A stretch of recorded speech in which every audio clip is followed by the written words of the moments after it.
নমস্কার, শুভ সন্ধ্যা। আজ আপনাদের সামনে যে কবিতা উপস্থাপন করব তা কবি শ্রীজাত বন্দ্যোপাধ্যায়ের লেখা বৃষ্টি বলুক। সমুদ্রে কেউ যাচ্ছে না আজ, সতর্ক রেডিও।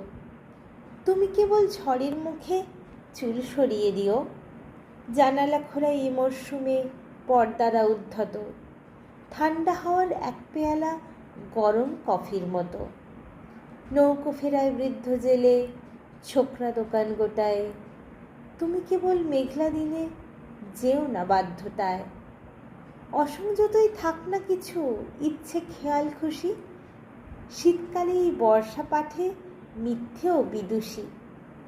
উঠছে কাগজ স্যাঁতসেঁতে দিন, খোলেনি স্টাফ রুমও। তুমি কেবল চিঠির মতো পাস না ফিরে ঘুমো। বৃষ্টি বলুক, আর কি থাকে মন কেমনির পরে। ওটাই তফাৎ হৃদয়ে আর আবহাওয়া দপ্তরে।